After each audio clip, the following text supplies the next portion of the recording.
Okay, next topic which we are going to cover today is constructor.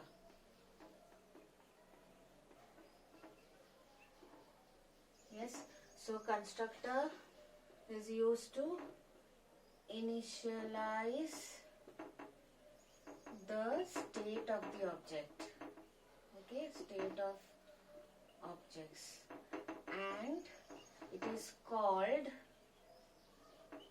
when object is created. So this is the important points of a constructor. Constructor tells you the state of object, and also when is it called. It's just like a member function. Yes, another point to be noted is it's similar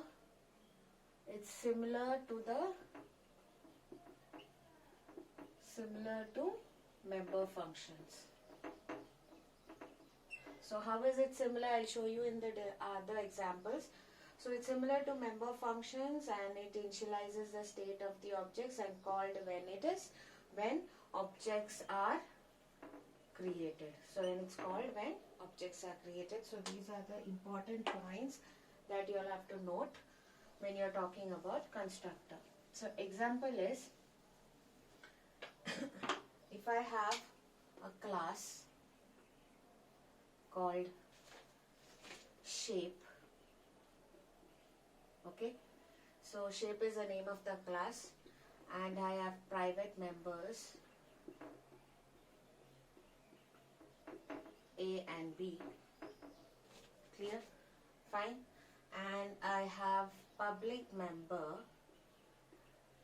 and where I am going to call my constructor. So remember, constructor, the name of the constructor will be similar to the class name. It will not have a return type, and it may or may have parameters. Okay, so I am writing A is equal to 0, or A is equal to 5, and B is equal to 6.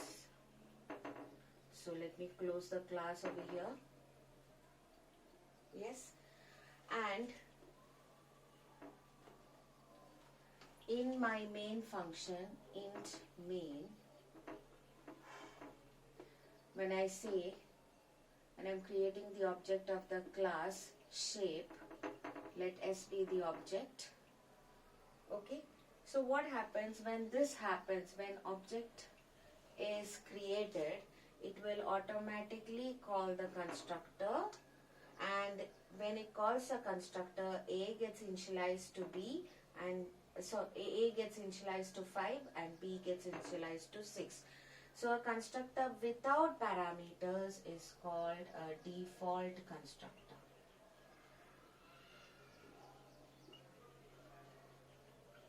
Clear? So this is the example of a default constructor.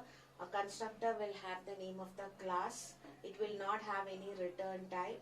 It may or may not have parameters. If it doesn't have parameters, it's called default constructor. So what is this program doing? It is creating the object S of class shape, and as soon as this is done, or when it is executed, it calls a constructor, and A gets initialized to 5 and B gets initialized to 6. So this is how a constructor works. Now, even if you do not write a default constructor in your code, the compiler automatically creates a default constructor and calls it. So this is not mandatory in your code. Is it clear? So this is an example of default constructor. So here what is happening? It is initializing the state of the object S with the data member values getting initialized to 5 and 6. So this is an example of default constructor. Now I'll show you an example of a parameterized constructor.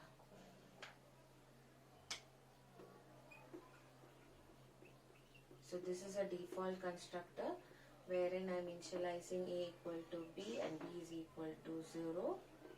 Okay, and a parameterized constructor will have the, again it will be the name same as the name of the class, but the difference is it can have parameters. So let x and y be the parameters, and inside the class A is getting initialized to x and B is getting initialized to y. Clear? And let me have a function inside which you can use to test your values. See out A and B. Closing the class. So what happens here? How can I test my program? When I'm writing shape S, it should call my default parameter, and when I say S dot display, the values printed should be A equal to 0 and B equal to 0. But when I say shape O, and inside parameters I'm giving as 20 and 10, in that case x will get the value 10 and y will get the value 20.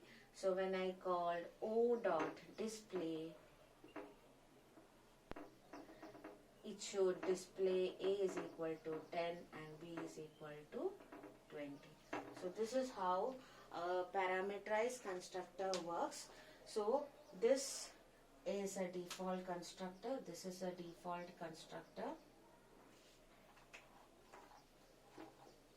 So this is going to be a default constructor because it doesn't have parameters, and this is going to be a parameterized constructor. So these are the examples of a constructor. So the constructor is used to initialize a state of the object. It is called when the objects are created. We have two kinds of constructors here: default constructor and parameterized constructor. So parameterized constructor will have parameters and default constructor will not be having parameters. Fine. And you have something else called a copy constructor. So suppose I create another object, say P, which is of type shape. That means P is an object. And if I say P is equal to O, the copy constructor comes into picture, wherein the state of the object O is copied to the object P. So when I call P dot display, it should give the same values as it gave for O. So that is where copy constructor comes into play. So here I created an object called P, which is of type shape. Shape is the name of the class. And I'm copying the state of the object O to the state of the object P. That means O is already having values with A 10 and B 20. So if you want to test your code, you can write P dot display and test if A got the value 10 and B got the value 20. So three kinds of constructors we have discussed right now. Default constructor, which need not be explicitly written, because the compiler can create a default constructor and call it without, even if you don't write it in the code. And parameterized constructors are constructors with x and y, parameters like x and y, etc. But when you write a parameterized constructor, please take care that it is always good to write a default constructor there.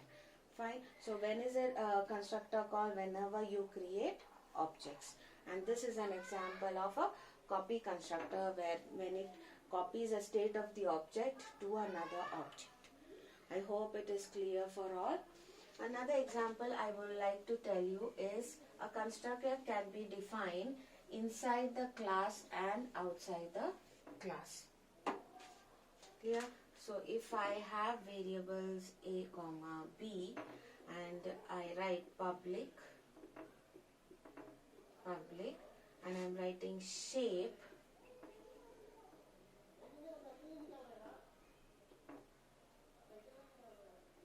here I've just defined the constructor.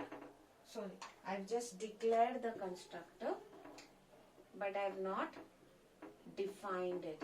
So if you want, since you have not, it is only declared, if you want to define it, you can write it outside the class.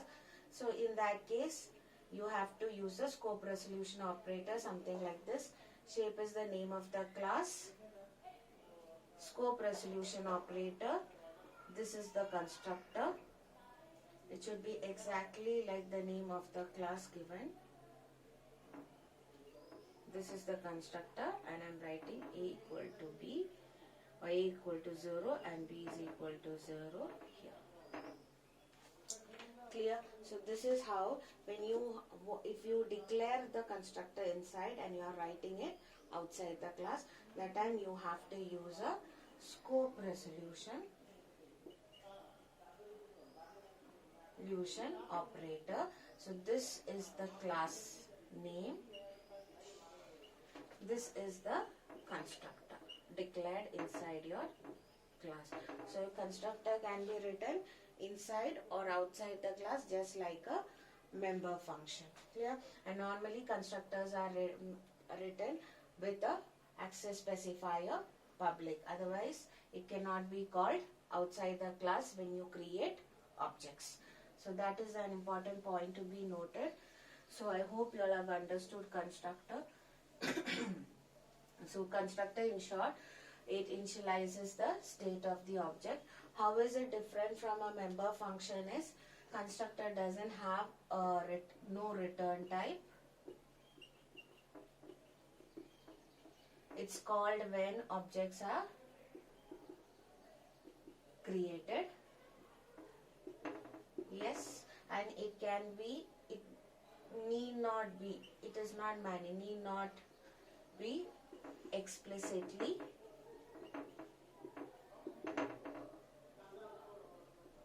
written in the code. It need not be explicitly written in the code. So these are the three things which makes constructor different from a member function. Is it clear to all? So that's it with constructor.